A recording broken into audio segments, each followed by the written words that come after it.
అంతరాయతిమిరోపశాంతయే శాంతపావనమచింత్య వైభవం తన్నరం వపుషి కుంజరం ముఖే మన్మహే కిమపి తుందిలం మహా.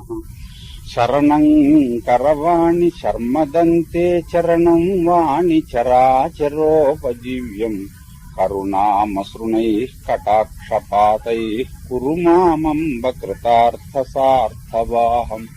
గురుర్బ్రహ్మా గురుర్విష్ణుర్గురుర్దేవో మహేశ్వరః గురుః సాక్షాత్ పరం బ్రహ్మ తస్మై శ్రీ గురవే నమః. వ్యాసం వసిష్ఠనప్తారం శక్తేః పౌత్రమకల్మషం పరాశరాత్మజం వందే సుకతాదంతపోనిధిం. అచతుర్వదనో బ్రహ్మా ద్విబాహురపరో హరిః అఫాలలోచన శంభుర్భగవాన్ బాదరాయణః. వంశీ విభూషితకరన్నవనీరదాభాత్ పీతాంబరాదరుణబింబఫలాధరోష్ఠాత్ పూర్ణేందు సుందరముఖాదరవిందనేత్రాత్ కృష్ణాత్ పరం కిమపి తత్వమహం న జానే. గోష్పదీకృతవారాశిం మశకీకృతరాక్షసం రామాయణ మహామాలారత్నం వందే నీలాత్మజం. ఆపదామపహర్తారం దాతారం సర్వసంపదాం లోకాభిరామం శ్రీరామం భూయో భూయో నమామ్యాం. పూజ్యాయ రాఘవేంద్రాయ సత్యధర్మరతాయ చ భజతాం కల్పవృక్షాయ నమతాం కామధేనవే.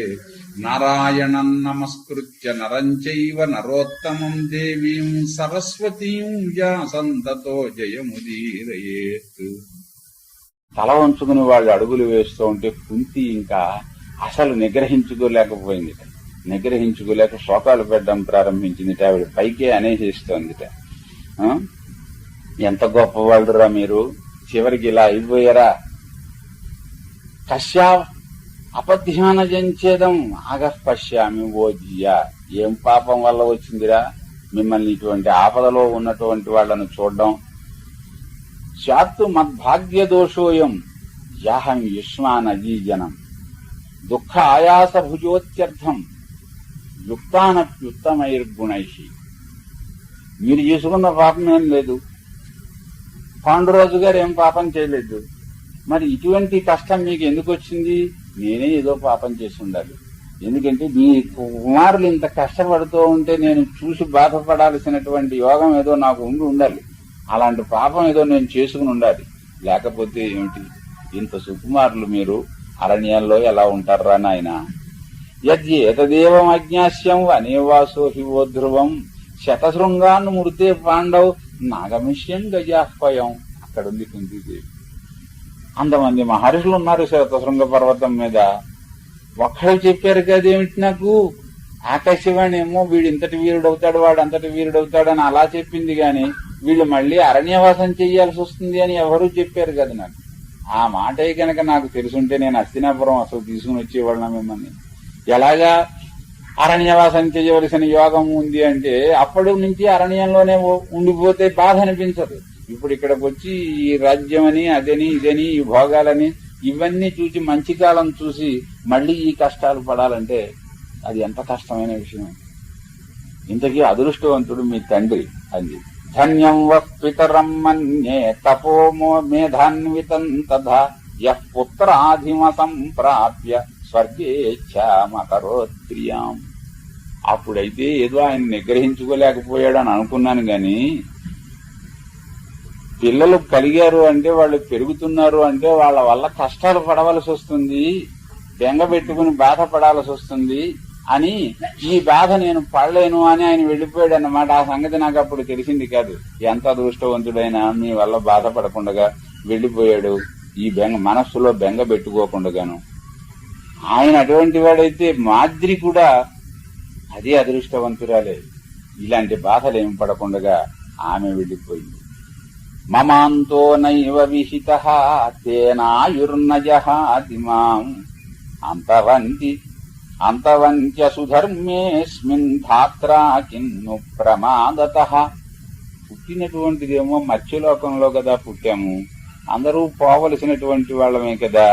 బ్రహ్మదేవుడు నాకు చావు బిడ్డం మరిచిపోయినట్టున్నాడు అన్ని రాసి అంది. పాపం ఎంత బాధపడుతోంది. ప్రమాదత పొరపాటున కుంతీదేవికి కొంచెం పెందరకడే మరణం కల్పిస్తే బాగుండును అనే మాట మరిచిపోయినట్టున్నాడు ఆయన. హా కృష్ణ ద్వారకావాసి సంకర్షణానుజ కస్మాన్నత్రాయసే దుఃఖాన్ మాంచ ఇమాంశ్చ నరోత్తమాన్ను. కృష్ణ ద్వారకావాస, ఎక్కడున్నావు నువ్వు? ఎందుకు మమ్మల్ని, నన్ను, నా కుమారులను నువ్వు ఈ ఆపద నుంచి నువ్వు తప్పించటం లేదు? ఇంత ఆపద ఏ అడవిలో ఉన్నప్పుడో ఎప్పుడో వచ్చిందంటే అది ఇంకోలాగా సరిపెట్టుకుని ఉండే దాన్ని. భీష్మద్రోణ కృపాదిషు స్థితేషు, భీష్ముడు, ద్రోణుడు, కృపాచార్యులు మొదలైన వాళ్ళందరూ కూడా చూస్తూ ఉండగా ఈ ఆపద వచ్చింది. కులనాథేషు, ఈ వంశానికి అంతటికీ కూడా వాళ్ళు రక్షకులైనటువంటి వాళ్ళు.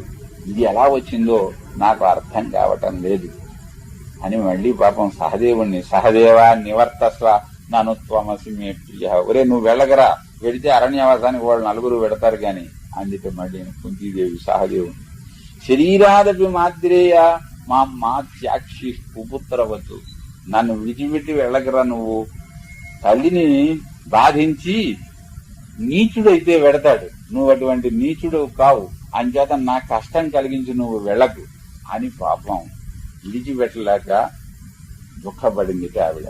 ఆవిడ అలా దుఃఖపడుతూ ఉంటే మళ్ళీ నమస్కారం చేసి అలాగే దుఃఖపడుతూనే వీళ్ళు కూడా వనవాసానికి వెళ్లిపోయారు. అప్పుడు విదురుడు వెంటనే తగినటువంటి స్త్రీ జనాన్ని నియోగించి ఆజ్ఞాపించి ఆమె మెల్లిగా ఇంటికి చేర్పించేట కుంతీదేవిని. ఇక ధృతరాష్ట్రుని భార్య గాంధారి ఉన్నది, మిగిలిన కాంతలున్నారు, కోడళ్లున్నారు. ధృతరాష్ట్రునికి ఇతర భార్యలు ఉన్నారని కూడా ఇందులో చెప్పలేదు గాని మరొక భారత ప్రతిలో, సంస్కృత భారత ప్రతిలోనే చెప్పాడు. ఇక్కడ ధృతరాష్ట్ర స్త్రియ అన్నాడు. అంతఃపుర కాంతలు గాంధారికి సేవలు వాళ్ళు చేసేవాళ్ళు, కోడళ్ళు అని అర్థం చెప్పొచ్చు. అది తీసుకుంటే ఇతర భార్యలు కూడా ఉన్నారు అని మనం అర్థం చెప్పొచ్చు.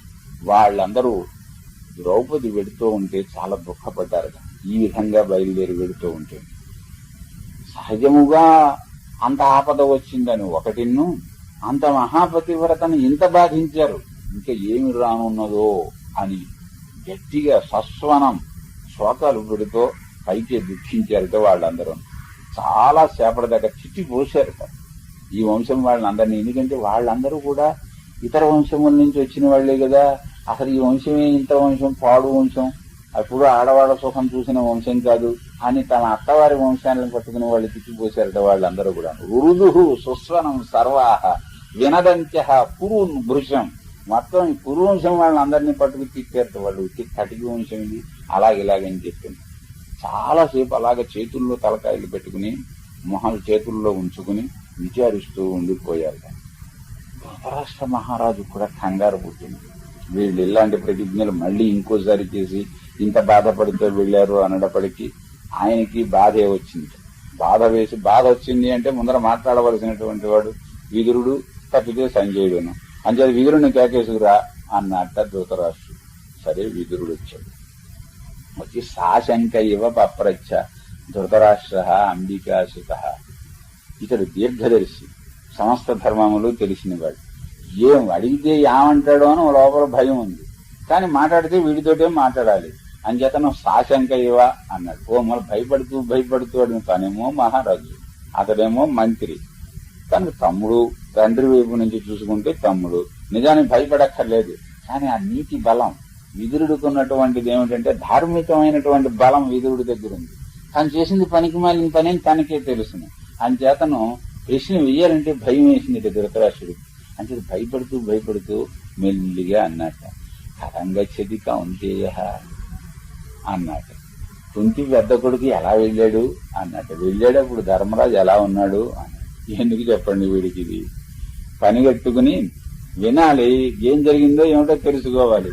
కానీ బాధగా ఉంది, బాధ పోతుందనేమో పిలిపించాడు. బాధ పెరుగుతుంది తప్ప వాడికి ఇక్కడ తరగదు ఈ మాటలు వినినందువల్ల. అలా వస్తుంది.